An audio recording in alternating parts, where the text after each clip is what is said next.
El Kennedy que queremos.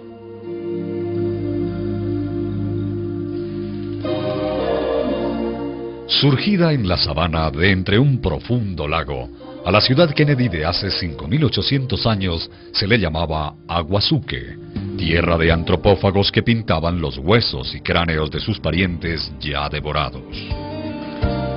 Sobre el Cerro Gordo, aquellos abuelos plantaron por vez primera las calabazas, las civias, las chuguas. Hace 3.800 años sufrieron la primera epidemia de sífilis y por varios milenios adoraron los cuescos de los caparazones de tortugas como recuerdo sagrado de un viaje que alguna vez les condujo del mar y las playas a estas entonces más frías montañas. Algunas veces por año bajaban al caluroso Valle del Magdalena para cosechar maíz y recolectar algodón y yuca.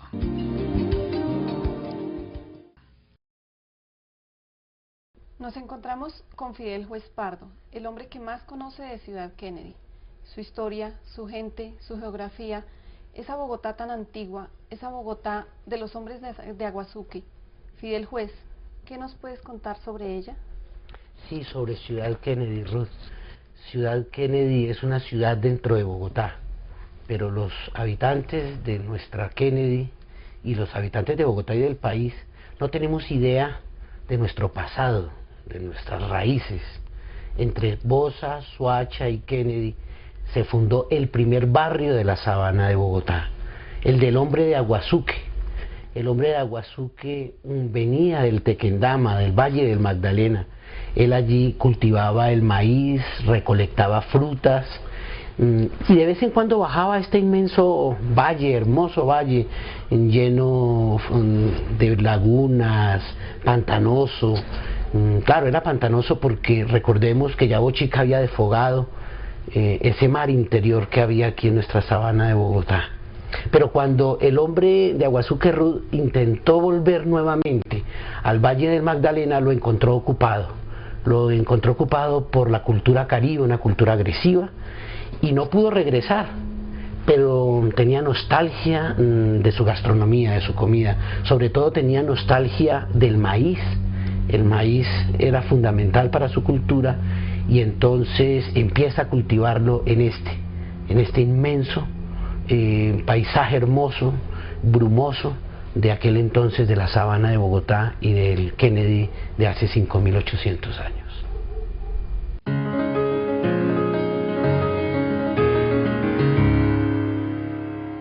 Hace 2.700 años, un pueblo extraño al que hoy denominamos Caribe, irrumpe en el Valle del Magdalena y desaloja a los hombres de Aguazuque, que en su salida apresurada solo pueden llevar consigo el maíz.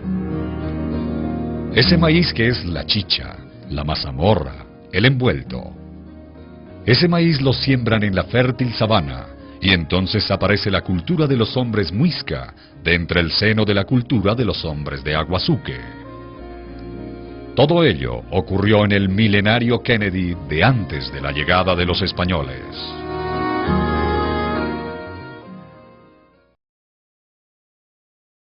Fidel Juez, ¿existen vestigios de la vida muisca en Ciudad Kennedy? Claro que sí. En Ciudad Kennedy recordemos a nuestros abuelos, los primeros pobladores de este proyecto de vivienda techo en Ciudad Kennedy. Ellos nos cuentan cómo cuando llegaron a este sitio, era un sitio donde habían haciendas con cultivos de maíz. ¿Cómo llegó ese maíz a esta Ciudad Kennedy, a la sabana de Bogotá? Pues bien, ese hombre del que venimos hablando, el hombre de Aguazuque, se asienta aquí, en la sabana de Bogotá, se asienta aquí en la localidad de Kennedy y se va ubicando alrededor de los ríos, en el río Tunjuelito, en el río Bogotá. Lo hace en los ríos porque va buscando el pescado, va buscando la proteína, que es fundamental para el desarrollo de cualquier cultura. El pescado y la pesca es el elemento fundamental, pero también el pato. estos humedales, estas lagunas, estos terrenos cenagosos atraen en la temporada de invierno a los patos que vienen del Canadá. Es un espectáculo imaginarnos ese paisaje del hombre muisca en nuestra sabana de Bogotá, esos patos, esas garzas, la cacería, la pesca y el maíz. El maíz, que era esa nostalgia que traían del Valle del Magdalena, se convirtió en el elemento fundamental en el que empieza a girar esta cultura en torno al maíz. La mazamorra, la yuca, el envuelto, se convierte en el elemento central de nuestra cultura. Por eso surge allí el hombre muisca, ese vestigio del hombre muisca, el que encontramos aquí en Ciudad Kennedy, que es el nieto del hombre de Aguazuque y que finalmente va a ser parte integrante y fundamental de lo que somos hoy nosotros los kennedianos, una mitad muisca, una mitad aborigen, pero más adelante veremos que también va a ser la mitad de la cultura que invadió, de la cultura que llegó y se impuso.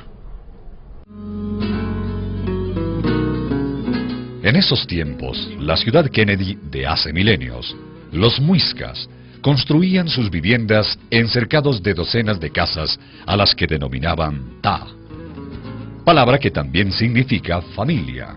Un ta alejado de los otros por 2 o 3 kilómetros. De esa forma nuestros ancestros evitaron contaminar la sabana. Entonces a Kennedy los muisca llamaban techo, frase muiscum, que quiere decir té, boquerón, y cho, de chío, que quiere decir nuestro. Entonces techo quiere decir nuestro boquerón o nuestra laguna. Esa era la ciudad Kennedy que construyeron los muiscas.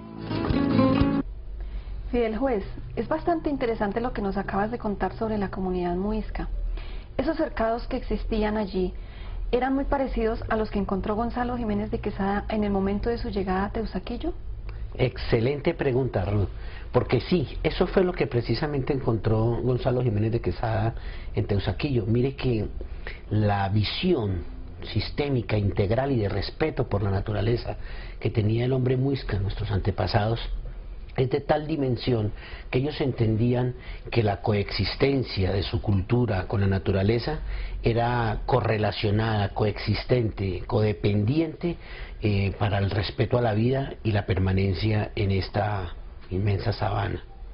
Por eso el hombre muisca diseñó su arquitectura en estos ta, donde 2-3 kilómetros, como lo vimos en el video, los distanciaban, buscando la no depredación del entorno y una Bogotá y una sabana y una cultura que fuera sostenible. Sostenible no en la medida de que si el planeta se acababa, nos acabábamos nosotros, sino en la medida de que nosotros nos podemos acabar, pero finalmente esa bola que se llama Tierra estará ahí, como lo está Marte, como lo está Júpiter, como lo está el universo.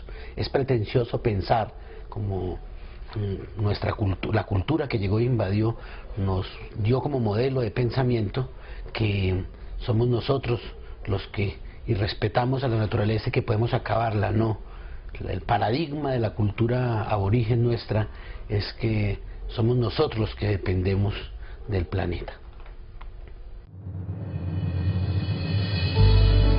Hace solo 5 siglos llegaron los españoles. Contaban que ellos con bravura lograron el dominio del territorio con sus gentes. Pero eso es historia falsa contada por el vencedor. Cuando llegaron los españoles, con ellos venían las enfermedades virales que eran desconocidas para los amerindios. Bajo su influjo murieron miles y miles por causa de la viruela, el sarampión, la tosferina, el tifus, 29 epidemias que asolaron el territorio americano. Entonces los españoles dividieron el territorio, segmentaron la madre tierra y construyeron las encomiendas, los resguardos, las mercedes del rey, las estancias de caballería, ganado mayor, menor y de pan coger, donde obligaron al indio a trabajar para ellos.